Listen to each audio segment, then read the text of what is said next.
जय सिया राम। आप सभी का मेरे YouTube channel Mahalakshmi Mishra blogs में स्वागत है। सबसे पहले आप सभी को जितिया के ढेर सारी शुभकामनाएं।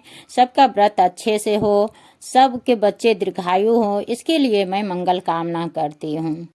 तो आज मैं आप लोगों को माछ और मरुआ के कहानी बताने जा रही हूँ।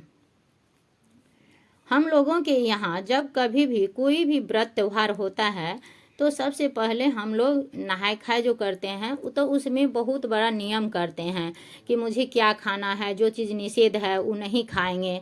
तो कोई भी पर्व त्यौहार में जो चीज़ निषेध होता है, जैसे कि माछ है, मड़ुआ है, बैगन, मसूर का दाल, नौनी साग इत्यादि हम लोग नहीं खाते हैं। उसको जो है सो उसी घृणा किया जाता है कि इसको हटाओ, सबसे पहले उसी को हटाते हैं।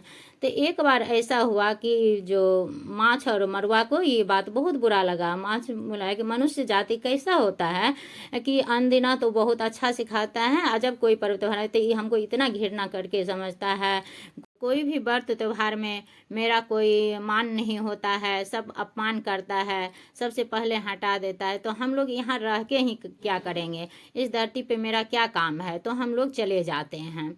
तो वो ऐसे अपना गुस्सा से जा रहे थे तो उधर से जीवतवाहन भगवान आ रहे थे।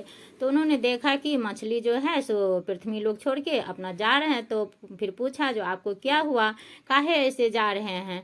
तो वो बताने लगे कि नहीं, हम इस धरती पे मेरा काम ही क्या है, सो जब कोई मेरा सम्मान ही नहीं करता है तो हम रह के यहाँ क्या करेंगे। बोला नहीं नहीं, ऐसा बात नहीं है, सो आइए, आपका जो है सो आपको भी सम्मान मिलेगा इस धरती पे, तो इसलिए आप मेरे साथ चलिए।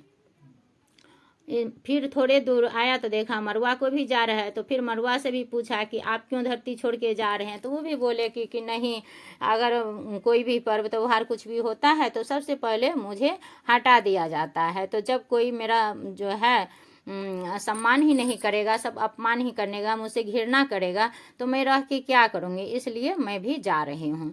बोले कि नहीं, आइए, आज जो है कि व्रत में जो नहाय खाए होगा उसमें सुहागिन स्त्री जितनी भी है वह सब माछ मरुआ ही खाएगी।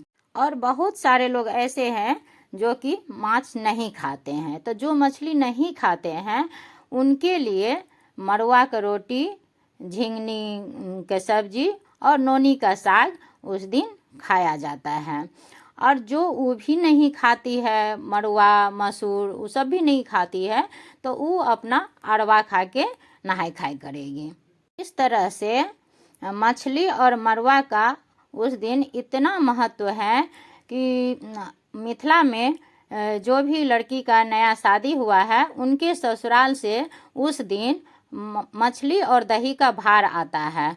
और वह सुहागिन जो है नहा के नया वस्त्र पहनती है, वो भी नहाय खाए करती है, नया वस्त्र पहनती है, और फिर माछ मरुआ जो है सारे सुहागिन को बांटती है। कहा जाता है कि खाने और बांटने से सुहाग बढ़ता है, तो इसलिए उस दिन जरूर मछली और मरुआ खाया जाता है।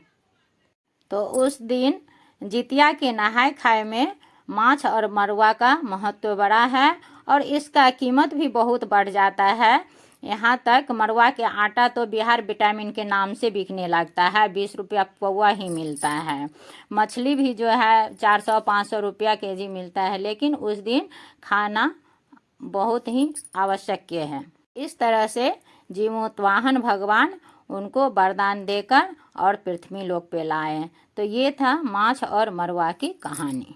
यही एक जितिया का व्रत इतना कठिन रहते हुए भी इसमें माछ मरुआ से नहाय खाए होता है और यह शुभ माना जाता है। तो आप लोगों को ये जानकारी कैसी लगी? अगर अच्छी लगी तो कमेंट सेक्शन में जाके ज़रूर बताइए, और कुछ पूछना भी हो और कुछ जानकारी लेना हो तो ज़रूर बताइए, कोशिश करूँगी आप तक पहुँचाने की। तो धन्यवाद।